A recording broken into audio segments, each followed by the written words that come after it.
So let's make another figure, and I don't think you need that.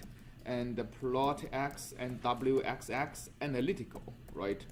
So what you have is this. All right, so that's the second order derivative of w at these grid points.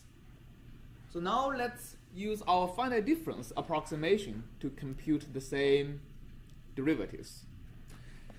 First thing we realize is that in order for our scheme to work, we need both left and right neighbors, right? So if I want to evaluate the second derivative, according to my formula, the green formula above, at grid point I need both left neighbor wi minus 1 and right neighbor wi plus 1.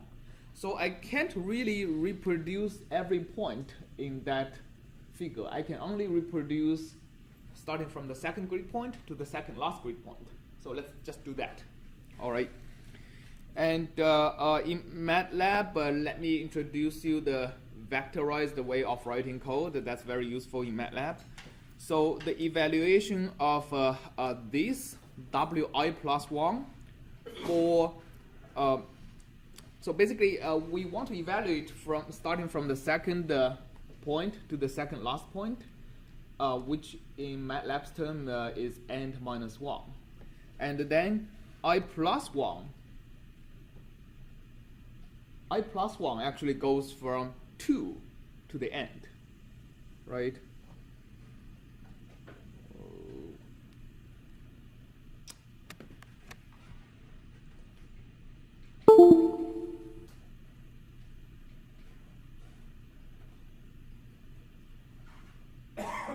Okay. Yeah, so I plus 1 actually goes to wi plus 1 is equal to w starting from 2 to end. Okay, so actually if I don't do this, you're gonna see that we are actually looking starting from, no, that's w. Wi plus 1 actually, oh, I should actually start from 3 to end, right? So I should start actually from over here, so 0.2494 and all the way to the end. So I have 8 numbers. And what is wi minus 1? How should I index it? From 1, yes, from the very last to end minus 2, yes. So that goes from the first grid point to the third last grid point, right? Okay, so wi, of course, is equal to w from 2 to end minus 1, right? So it's in the middle. So my second order derivative, so I'm going to say wxx finite difference is going to be equal to wi plus 1 plus wi minus 1 minus 2 times wi divided by dx squared, right? Of course, I don't have dx. So what is dx? Dx, we have the entire domain is 6, right, over n. So we get this. But if you look at x2 minus x1, it's actually different. Why? Should be n minus 1, right? A classical mistake. So the number of grid points is actually different from the number of intervals. If you look at here, right? So we have 10 grid points, but the number of intervals, if you count it, actually 9, because there are 2 ones at the end. So the true delta x should be equal to 6 divided by n minus 1. Okay, that's correct. So now we can compute the derivative computed by finite difference.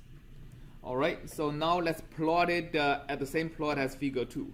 So figure 2, hold on. So hold on, actually make sure that I don't overwrite the previous figure.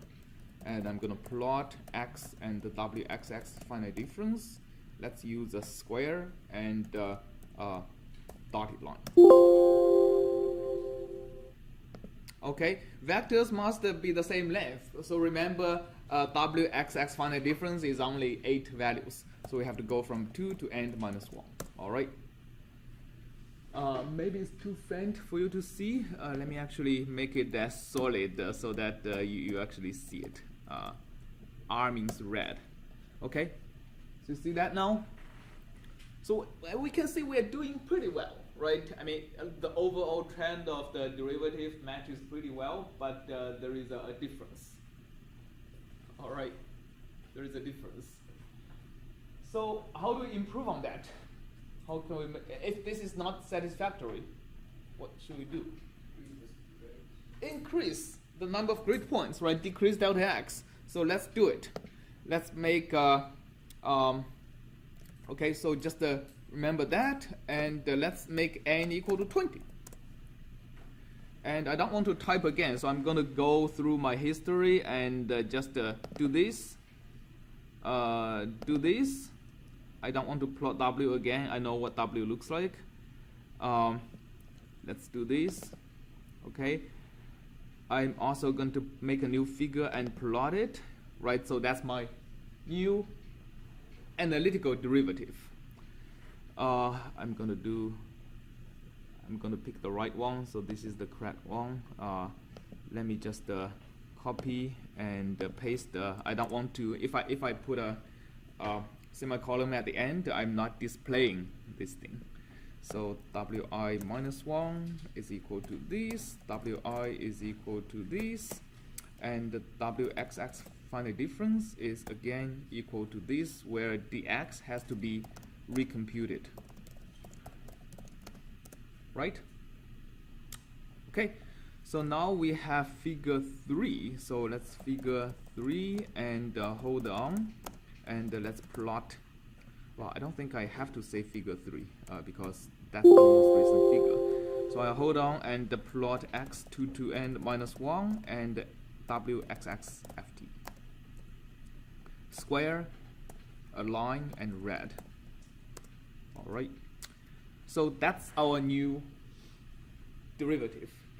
We can see now it matches a lot better, right? So compare from between these and these. Can somebody tell me how much better is it? 4 times better. Huh? 4 times better. 4 times better. How would you tell? I'm guessing it looks. It's like 2 times the mark, like the spacing is half that. And then Right. squared. So let's actually zoom into here. So this looks like a 0.1 difference, right? And this looks like, come on. This looks like, well, maybe it's 0.25 difference, right? So the factor of 4 is actually pretty good. So I made twice as many grid points. Looks like I reduced the error by a factor of 4. How could that be? I think it's how the Taylor series error decreases.